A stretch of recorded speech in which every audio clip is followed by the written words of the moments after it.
Much more viable, much more powerful paths. The Ezreal in particular is the one that really screams at you. Yeah, it's really confusing, to be perfectly honest. I feel like this is 2020 Sandbox come back to bite us. You know, it's like we've skipped over. Spring didn't exist, and it's Sandbox has a lot of early agency. As we've got fights happening everywhere. Big ult from Umpty, finds the watch out. Eva's fate is just going to get culled, and Umpty just runs away from the Chaos Storm. Yeah, this is the level 6 fight. That information not given away just yet. There's the Fate's call to come in. Beautiful pick from Fredit BRION. It feels like they can do no wrong as Hoya, he's decided to take down Summit as well. And maybe Solo Q has told us something. Maybe this matchup is not just going to be anywhere near it. However, it is just a singular cloud. Not exactly the highest value. Not high value, and gives you early on, if she's roaming quickly and correctly to the most vulnerable spots, her sleep can just guarantee a kill, so you have to respect it. Rolling ball going to be avoided though, is Effort to go down relatively low. That's the curtain call. Umpty going to be taken down. Another cast of curse we need to apologize for, but the rend comes through and Henna gets exhausted, but it's not going to be enough. Prince still stepping forward as Delight goes down relatively low, but that's a 2-for-1 trade, and you'll take that if you're with your Lee Sin and your Olaf. You have to remember that Shelly did just get almost wasted in that. It was just straight up wasted in the mid lane. So Fredit BRION are going to be able to grab themselves a Drake back, as we do have a Mountain Soul. Is that going to be the Atlas Soul for this? Could be, not entirely sure, as there is Croco throwing down the Ragnarok. Teleport's coming through here for both solo lanes, and Summit finds himself under the turret, but it's a beautiful block. Not going to be enough, however, Lava at the other side of the fight picks up to himself, and now the rest of Liiv SANDBOX are running for the hills. It's a max range house. And in fact, it's just a large amount of concrete, as the Jhin is also going to be taken down, and Fate is finding himself behind enemy lines. Is he going to get away with this too? Yeah, I mean, the bottom side of the map, so he gets extra pressure down there. It's probably going to get that bottom turret. They can toss this now mid. The macro game here from Fredit BRION has been so good here, Atlas, in this first game. Really, really impressive. Effort may have found Umpty here, who's looking to try and get out. Not going to be able to. A little bit too squishy here is the Lilia, and that's a good positioning play there from Effort to make sure that finally get called. Lava moving on towards the side. Croco back on the Drake, but it's Umpty that takes it away. Summit looking for a Q, but does not find his opportunity. Great Nava for Hoya. Not a good time to fight here. As Ragnarok was down, the flash forward. Umpty gonna go golden though, as Lava just culls him to death. Oh, it is not Croco's day right now. And Fredit BRION can do now. Hoya is just going to charge up that Nava. Summit going down relatively low. Some flashes coming in from Delight as the Fate's call is used, but that's a bit of miscommunication, I think, coming out of Fredit BRION. They're getting a little bit overexcited, I feel. But Hoya now with a full Nava. He dives on in, doesn't find the bounce though with the hop. Still, it's a double stun into the wall. The wallop's beautiful. And now Effort and Prince going to have to run away. Summit still. He's on the outskirts, unable to get anything done. That is going to be sole point now for Fredit BRION, and there are a few whoopsies in there, but they still win the fight. I mean, Freight is doing a ton of damage when he has the opportunity to, but it's so difficult to get into range, and he's not able to finish off targets because, again, these melee champions, these Gore Drinker champions can't actually get their value. When you see the first Q miss, you know it's not going to look good. The second one hits, but as you said, everyone else is pushed away. He can't come in. There was a little bit of a snafu there on the execution with the flash forward from Delight, the Fate's call and all that, but the team fight is just so much easier to execute because they have much more safe. Like the Victor didn't need to be picked that early, right? And you could have held on to all of that flexibility. Summit finally lands a Q that he's looking for, but we've got a sleep to come through. That's going to get a flash out. Effort not going to have too many opportunities as that Olaf not looking very tanky whatsoever. It's a drive-by from Lava as he grabs the double kill. Karma and Olaf already biting the dust, as now Summit looking for another opportunity. He's not going to find it, as Henna, he's got his shield bow. He's going to be absolutely fine, and there's nothing that Prince can do to stop this one. It's a quadra kill for Lava, and this should just be the end of the game. Lava's on the other side of the team fight. That is exactly where they do not want him to be. Look, multi, it's over. You could just walk up the Nexus now. Okay, Liiv SANDBOX. Croco.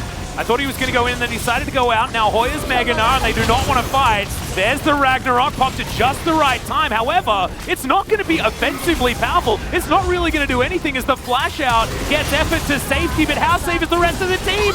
The answer is not very safe at all. Hannah locks down the first kill. The 80 carries are popping off in this fight, and we mentioned how far ahead they are. Now they're just showing off as Summit trying to do his best to escape, but Fredit BRION having a great time in their first game of LCK Summit. The flashy games. This one was all about macro. Sure, there was some mistakes in team fights, but the draft was much easier to execute later on in the game. They pull it off, and what a flashy 19 kills to 6 to start off the LCK Summer. I have to say, Umpty is back with a vengeance, man. It's looking real good here for this team. Lava also looking fantastic. I think that if you give your player of the game to Lava, it makes sense. You know, you see that really cool...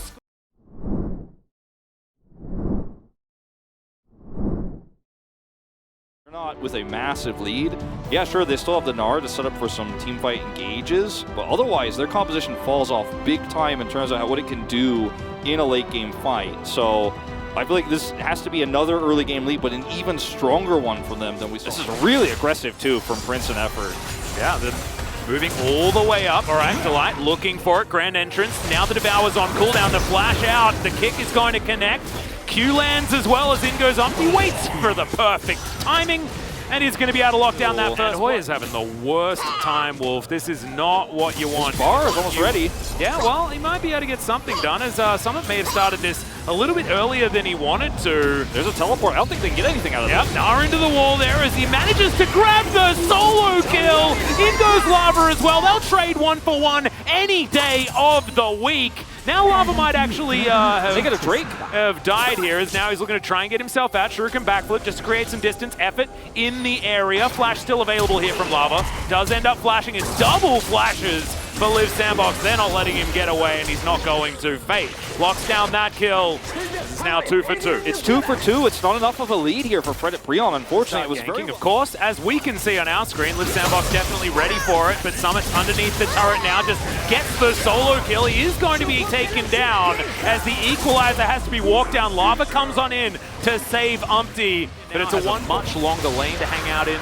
Could potentially try and get himself a bit of a freeze, and that is going to be the second Drake locked down by Fredit BRION. So, this is weird, right? Because both of them do a lot of things early on in the game.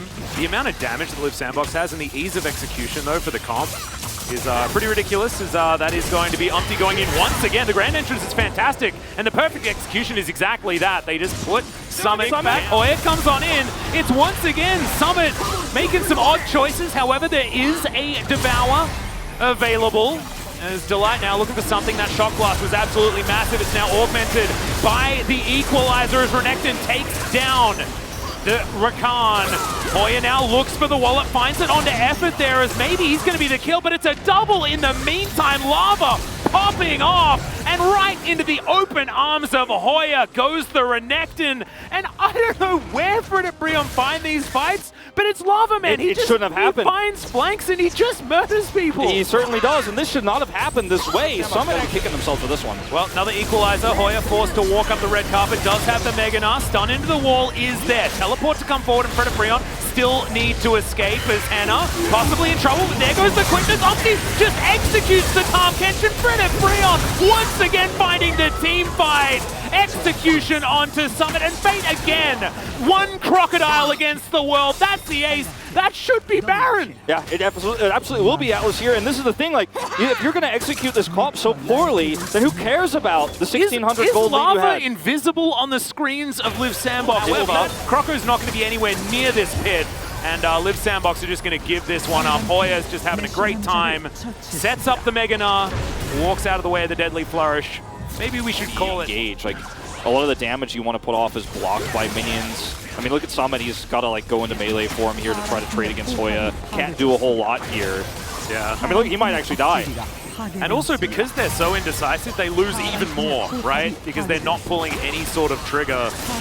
The equalizer still being sat on right now as 2 inhibitors, 3 inhibitors fallen down, and Fredit BRION with all of the agency in the world. They can go around. The information just not really here, as there's the teleport to come forward from Lava. Observer's going to spot it this time. Summit very early flash Fantastic grand entrance to come through, but the Kalista already taken down. Can they still win the fight is the question. Of course, the answer from Lava is absolutely yes. It's a quadra kill. Can it be the Penta for Lava? Back-to-back games with a phenomenal performance, and yes, they will be able to give it to him. The celebration, as that's the Pentakill in our first match of LCK Summer 2021, and it's Fredit BRION that gives it to you. Fredit BRION back with a vengeance here. That's the last of the Nexus turrets. A 17-6 kills game. They were tied 3-3 with a composition that needed to get an early lead. Things look dire. Things look impossible in the early to mid game for this squad, but a few overextensions from Summit and Liiv SANDBOX gifts them their way back into the game.